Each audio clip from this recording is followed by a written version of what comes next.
미국 화장품 관련 법규. 먼저 미국 시장 개요에 대해 말씀드리겠습니다. 미국은 제3위 규모의 인구를 보유하고 있습니다. 화장품 시장 규모는 2019년 기준 779억 달러이며 전 세계 단일 국가로는 가장 큰 시장 규모를 보이고 있습니다. 미국은 세계적으로 널리 알려진 다수의 글로벌 화장품 브랜드를 보유하고 있습니다. 미국 화장품 규정에 대해 간략히 짚어보겠습니다. 미국에서 시판되는 화장품과 관련하여 가장 중요한 두 가지 법률은 연방식품, 의약품 및 화장품법과 공정포장 및 라벨링법입니다. FDA에서는 이 두 가지 법의 권하하에 화장품을 규제하고 모니터링하고 있습니다. FDA는 화장품 제품 또는 성분을 사전 승인하지 않습니다. 단, 착색제의 경우에는 FDA의 승인을 받은 착색제를 사용해야 합니다.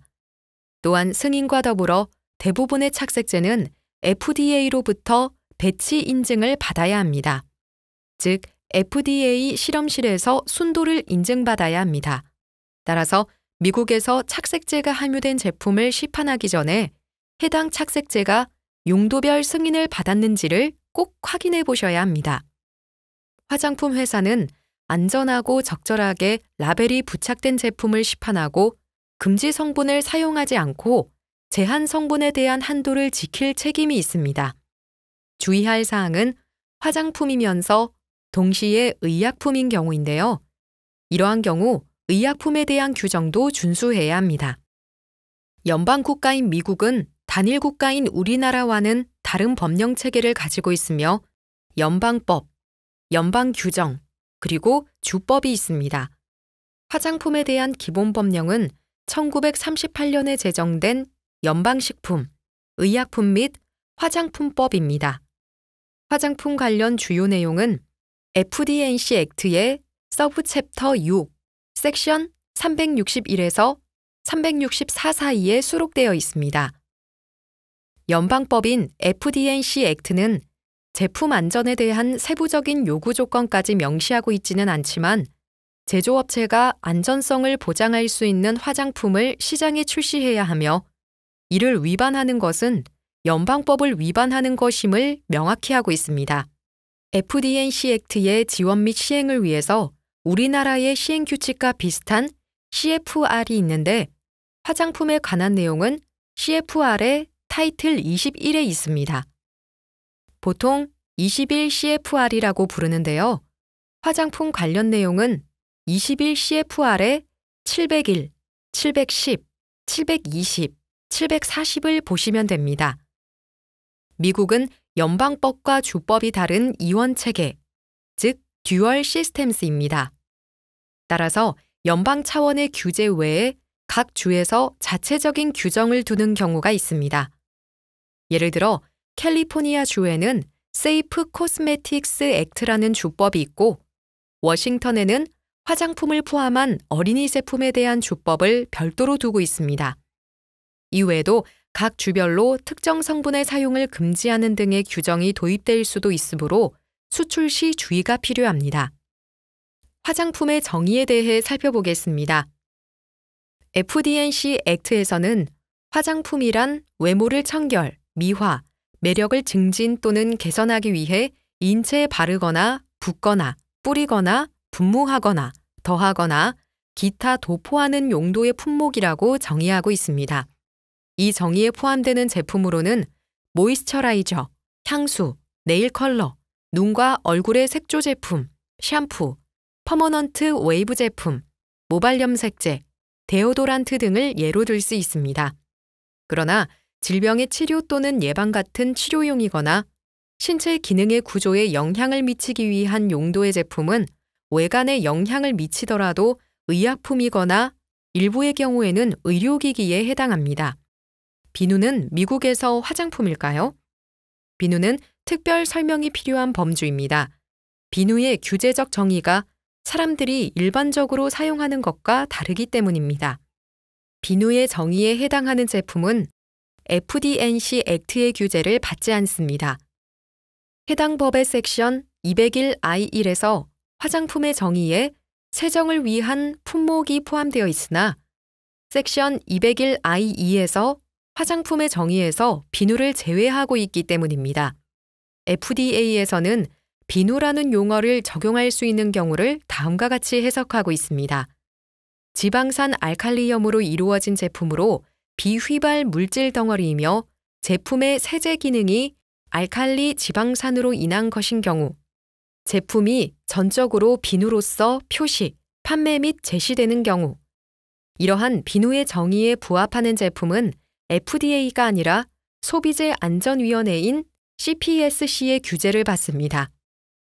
FD&C 액트에서는 의약품을 질병의 진단, 치유, 경감, 치료 또는 예방하는 용도의 품목 및 인간 및 기타 동물의 신체 구조나 일체 기능에 영향을 미칠 용도의 식품이 아닌 품목이라고 정의하고 있습니다.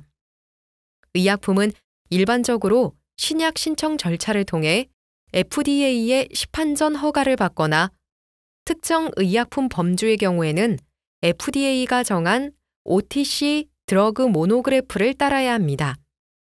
이러한 모노그래프에는 OTC 드러그 성분이 일반적으로 안전하고 효과가 있는 것으로 간주되고 상표 부정 표시가 되지 않도록 하는 조건이 규정되어 있습니다. 미국에서 의약품으로 규제를 받게 되는 클레임의 예로는 피부의 기능 또는 구조, 여드름, 비듬, 습진 또는 피부 염증의 치료와 관계된 모발 보건, 피부 보호제, 노화 방지 효과 등이 있습니다. 화장품과 의약품에는 서로 다른 요건이 적용됩니다.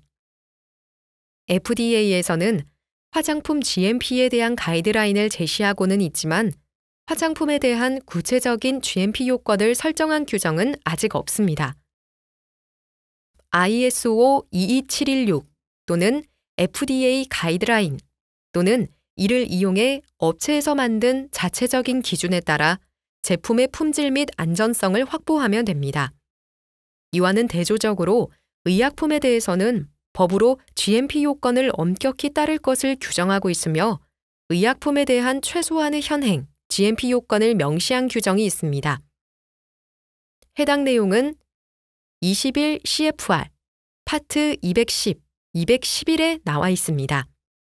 FDA에서는 화장품에 대해서는 자발적 화장품 등록 프로그램, 즉 VCRP를 마련해 두고 있습니다. 이름에서 알 수 있듯이 자발적인 등록입니다. FD&C 액트에서도 화장품 회사로 하여금 FDA에 회사를 등록하거나 성분 목록을 등록하도록 요구하고 있지는 않습니다. 하지만 대조적으로 의약품 회사는 의무적으로 의약품 수록 및 등록 시스템을 통해 FDA에 회사 정보를 등록하고 의약품 성분을 보고해야 합니다. 의사의 처방전 없이 시장에서 소비자가 구매할 수 있는 제품을 일반 의약품, 즉 OTC 드럭이라고 합니다.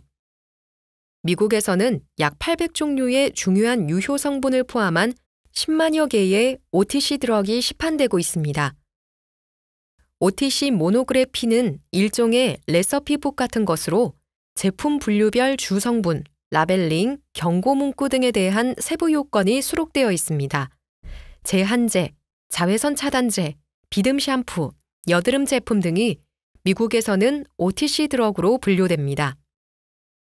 수출하고자 하는 화장품이 미국 규정에 의해서 OTC 드럭에도 해당한다면 FDA에서 관리하고 있는 OTC 모노그래프의 요구 조건을 준수해야 합니다. 제품 종류별 OTC 모노그래프는 FDA 홈페이지에서 확인할 수 있습니다. 만약 이미 나와 있는 그 어떤 모노그래프에도 해당하지 않는 제품이라면 신약 신청 절차를 통해 FDA의 시판전 허가를 받아야 합니다. 어떤 제품의 경우에는 화장품과 의약품에 모두 속하기도 합니다. 한 제품에 화장품의 용도와 의약품의 용도, 이 두 가지 용도가 모두 존재하는 경우입니다.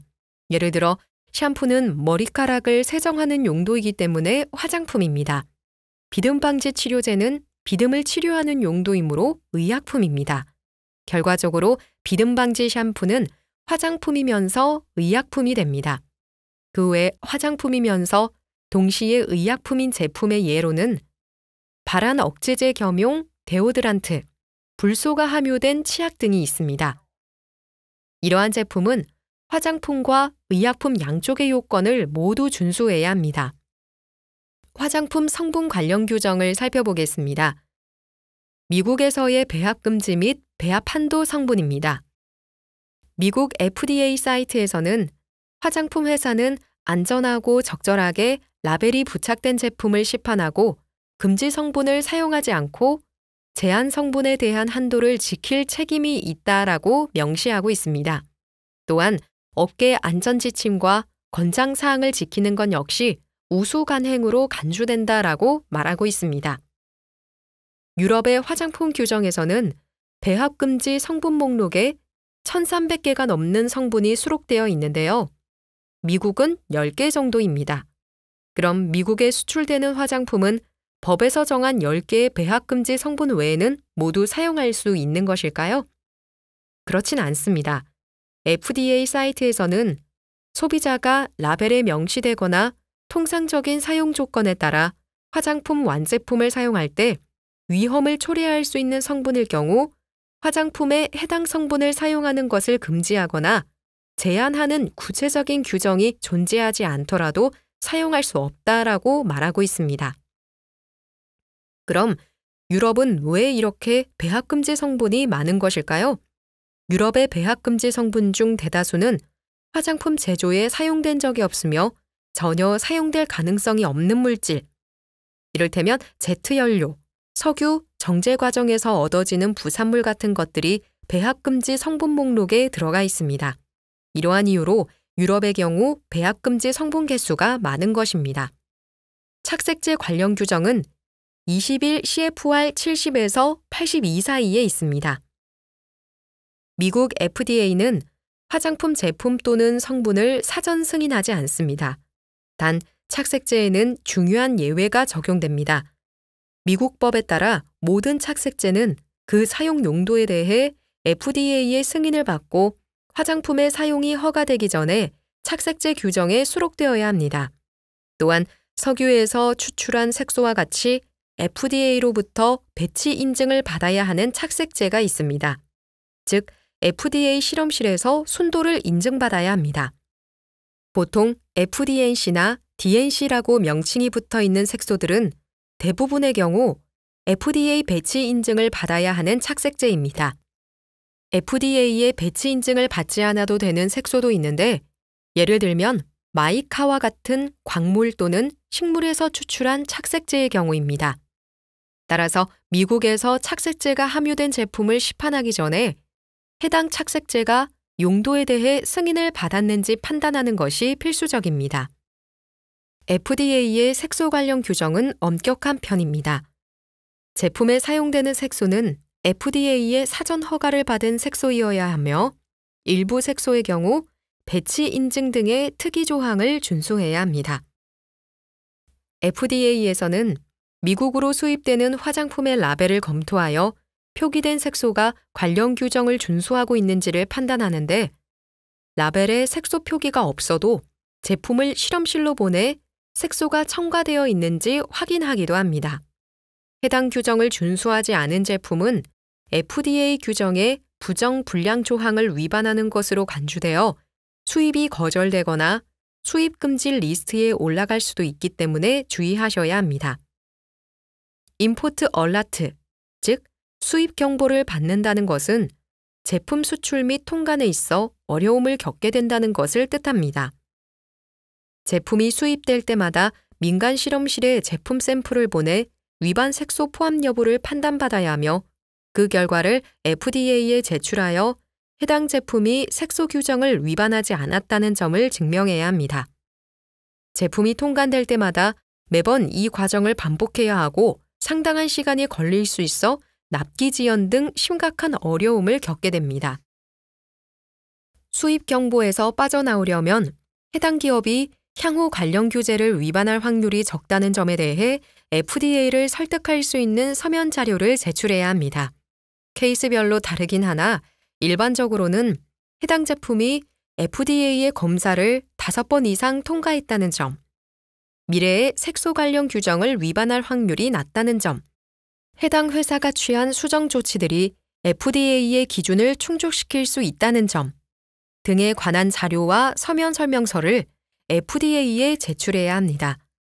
해당 기업이 제출한 자료와 설명서를 FDA가 검토한 후 그 기업이 미래의 관련 규제를 다시 위반할 확률이 낮다고 판단되면 해당 기업은 수입 경보에서 빠져나오게 됩니다. 이러한 문제들을 예방하려면 제품의 제조 또는 수출 준비 단계에서부터 해당 제품에 사용된 색소가 FDA의 사전 허가를 받은 색소인지를 확인해야 합니다. 또한 인증받은 색소와 미인증받은 색소를 혼동하지 말아야 합니다. 예를 들어 FD&C 옐로우 넘버 5는 타르트라진이 FDA로부터 인증받은 형태이고 이는 일반적으로 화장품에 대한 사용이 허가되어 있습니다. 그러나 FDA로부터 배치 인증을 받지 않은 타르트라진을 FD&C 옐로우 넘버 5 대신 사용하거나 전성분 표기 시 표시해서는 안 됩니다. 또한 CI 넘버 또는 E 넘버는 FDA 인증을 의미하지 않으므로 주의해야 합니다. 인증 대상 색소를 구매할 때는 라벨 및 FDA 인증서를 확인해야 합니다. FDA에 배치 인증을 신청하여 해당 로트가 승인을 받은 경우에는 색소 라벨에 해당 색상의 법적 이름, 예를 들면 FD&C 옐로우 넘버 5와 같은 법적 이름이 명시되어 있거나 혼합제의 경우에는 CFR에 명시된 것처럼 각 성분의 이름, FDA 로트 인증번호, 그리고 해당 색소의 용도와 제약 사항이 명시되어 있어야 합니다. 다음으로 라벨링 규정에 대해 살펴보겠습니다. FDA는 1. 연방식품, 의약품 및 화장품법과 2. 공정포장 라벨링법, 이 두 가지 법률 하에 제품의 라벨링을 규제합니다. 법규 외에도 FDA에서 발간한 코스메틱 라벨링 가이드를 통해 세부적인 요구사항을 확인할 수 있습니다. 미국의 라벨 표시 규정에서는 소비자에게 가장 먼저 눈에 띄는 포장의 전면부를 프린시플 디스플레이, 즉 주요 표시부, 그리고 포장의 전면부 외의 모든 면을 인포메이션 패널, 즉 정보 제공면으로 구분하고 있습니다.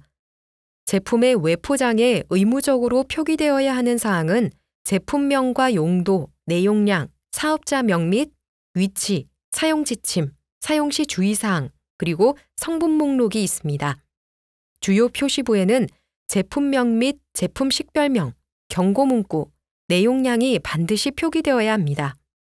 포장의 주요 표시부 외에 다른 면을 의미하는 정보 제공면에는 사용 지침, 경고문구, 회사명 및 주소, 성분 목록, 기타 필요 정보가 표기되어야 합니다. 먼저 제품명 및 그 제품이 어떤 제품인지를 알 수 있는 제품 식별명은 1차 포장과 2차 포장에 모두 표기해야 합니다. 굵은 활자로 가장 눈에 띄도록 표시되어야 하고 제품이 진열되었을 때 평행하게 보이도록 해야 합니다. 제품의 양을 나타내는 내용량은 주요 표기부의 아래쪽에서 30% 높이 정도에 표기해야 합니다. 또한 1차 포장과 2차 포장이 둘 다 있는 경우에는 1차 포장의 정보 제공 면에도 표기되어야 합니다. 미국에서는 우리나라와 다른 단위를 사용하기 때문에 미국에 수출하는 제품에는 온스 또는 플루이드 온스로 기재되어야 합니다. 내용량에 대한 글자 크기에도 제한이 있습니다. 제품의 주요 표시부 면적이 5인치 이하일 경우 16분의 1인치 이상, 5에서 25인치 사이일 경우 8분의 1인치 이상, 25에서 100인치 사이일 경우 16분의 3인치, 100인치를 넘을 경우 4분의 1인치 이상의 높이 글자로 표기해야 합니다. 제품을 제조한 회사명과 주소도 표기되어야 하는데요. 만약 제조사가 아닌 다른 회사의 정보를 기입할 경우에는 manufactured for와 distributed by의 방식으로 제조사 및 유통사가 구분될 수 있도록 표시해야 합니다. 수입 제품의 경우 원산지 국가도 반드시 표기되어야 합니다. 경고 문구의 경우 21 CFR 740에 의해 제품 종류별로 반드시 기재되어야 하는 문구를 지정하고 있습니다. 예를 들어 가압용기 제품은 라벨의 경고 문구를 영어로 반드시 표기해야 합니다. 마지막으로 성분 목록입니다. 성분 목록은 공정포장 라벨링법에 의해 의무적으로 표기되어야 하는 항목으로서 소비자에게 판매를 목적으로 하는 화장품에 대해서만 적용합니다. FDA에서 발간한 코스메틱 라벨링 가이드에 따르면 성분 목록의 글자 크기는 16분의 1인치 이상이고 만약 포장 면적이 12평방인치 이하일 경우에는 32분의 1인치 이상으로 표기해야 합니다. 성분 명칭은 미국 화장품 협회인 PCPC에서 관리하고 있는 INCI 명칭으로 표시하면 됩니다. 성분 목록의 순서는 기본적으로 중량이 큰 순서로 기재되지만 몇 가지 예외 사항이 있습니다. 1% 이하로 소량 함유된 성분은 생략이 가능합니다. 향료 및 향 성분은 그 기능으로만 기재할 수 있습니다. 색소의 경우 함량에 관계없이 색소가 아닌 성분 뒤에 나열할 수 있습니다. 만약 메이크업 제품이 색상만 다른 여러 개의 제품으로 구분되는 경우에는 may contain, 즉 이하 성분이 함유되었을 수 있음이라는 문구 뒤에 여러 가지 색의 색소 성분을 나열하여 하나의 성분 목록으로 기재할 수 있습니다. 대중에게 공개되는 것을 원치 않는 성분이 함유되었을 경우 FDA의 절차에 따라 기업 비밀로 인정받아 성분 목록에서 제외할 수 있습니다. 이 경우 다른 성분 목록 뒤에 이어 and other ingredients로 기재하면 됩니다. 미국의 광고 문구 관련 규정에 대해 살펴보겠습니다. 미국 내 화장품의 광고 문구를 관할하는 규제 당국은 두 곳입니다. 첫 번째 기관은 FDA입니다.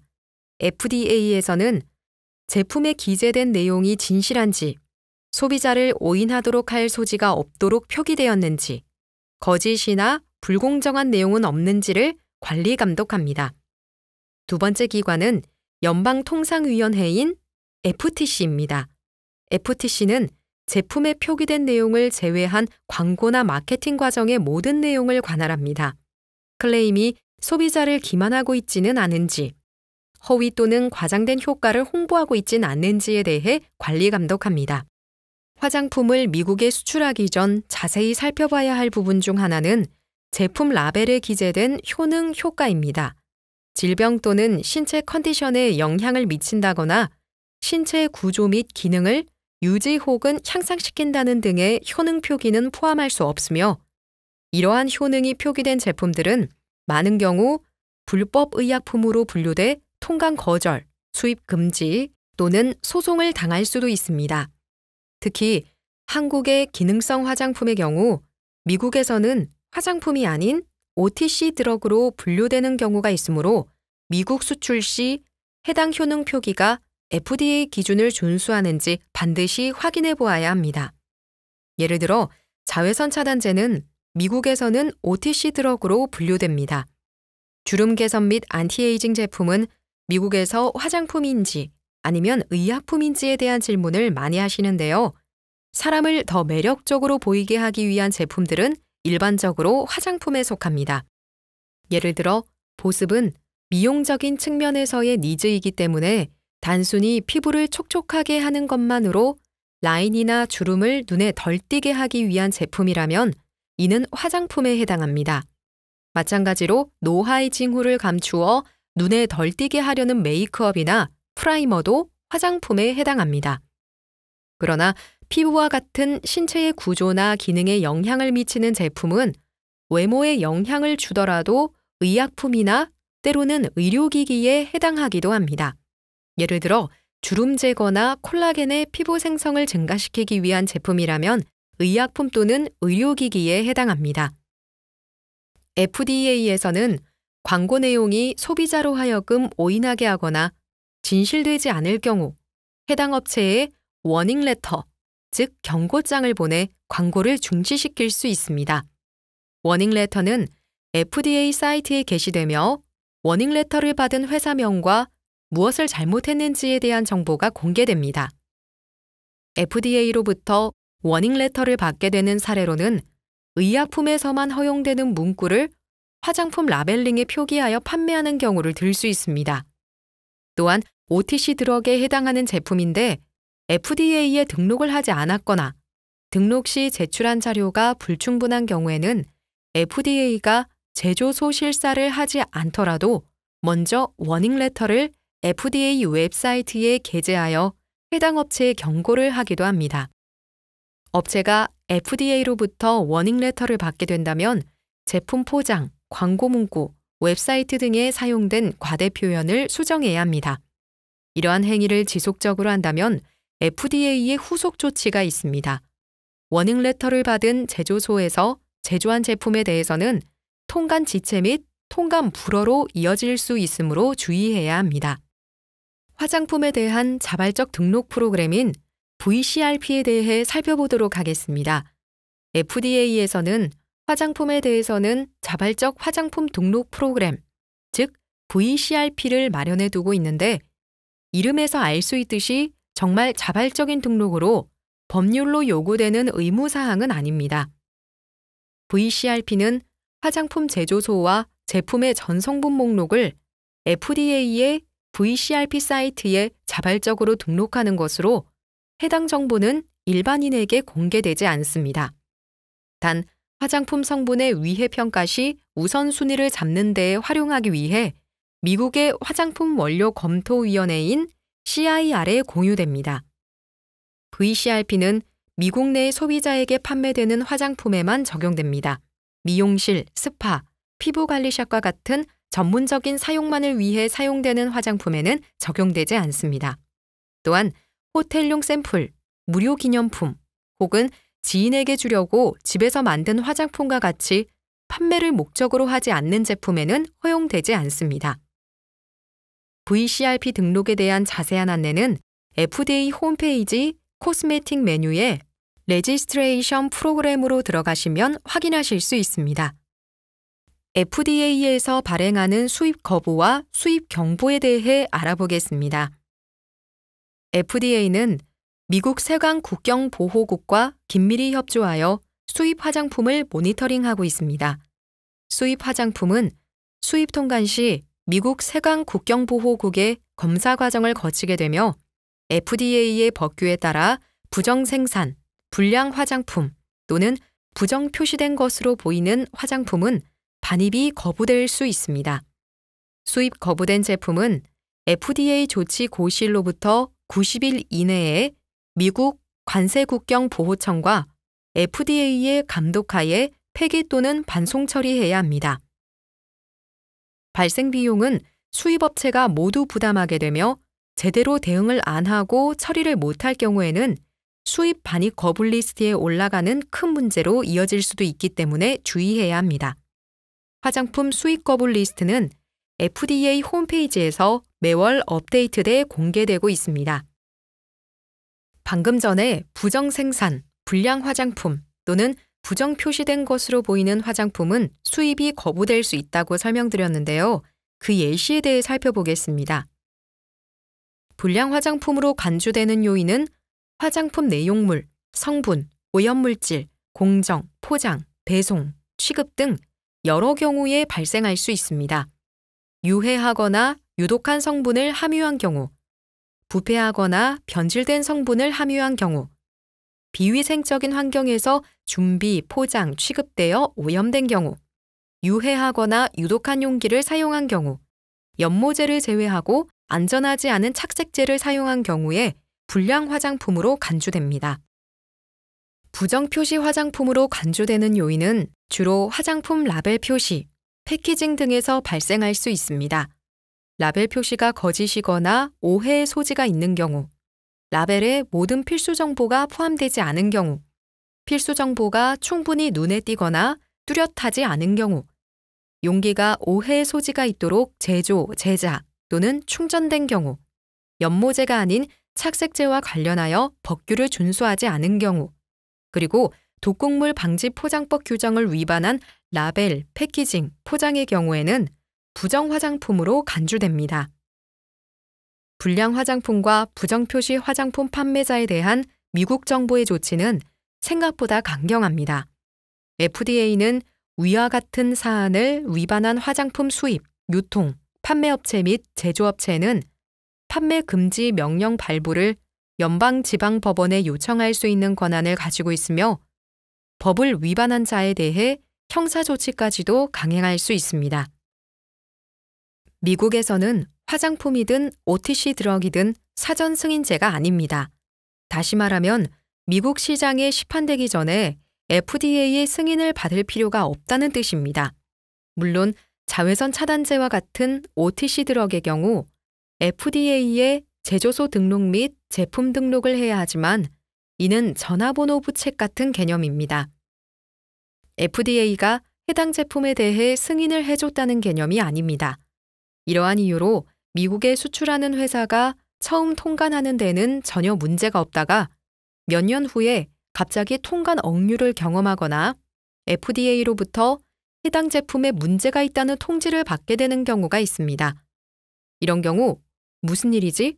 우리는 이미 몇 년간 미국에 수출을 잘해왔었고 그동안 통관할 때 전혀 문제가 없었는데 라고 생각할 수도 있겠으나 이는 미국 시스템이 사전 승인제가 아니기 때문에 발생하는 것입니다.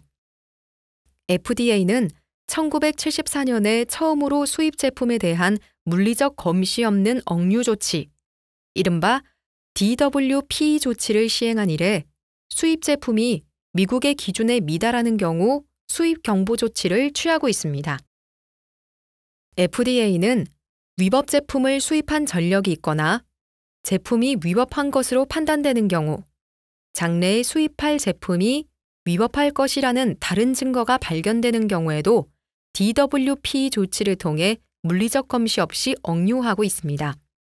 FDA에서 발행하는 수입 경보 중에서 가장 많이 발행되고 회자되는 것이 레드리스트로 정식 명칭은 Detention Without Physical Examination입니다. FDA로부터 수입 경보를 받아서 레드리스트에 오르게 되면 세관에서는 화물을 자동으로 억류시키게 되며 억류 조치는 해당 화물에 대한 검역 및 검시를 진행하기 전까지 지속됩니다. 많은 업체들이 제품이나 사업체가 FDA의 레드리스트에 오르고 난 뒤에서야 상황을 파악하고 조치를 취하려고 하는데 레드리스트에서 빠져나오려면 상당한 시간적, 경제적 손실을 감당해야만 합니다.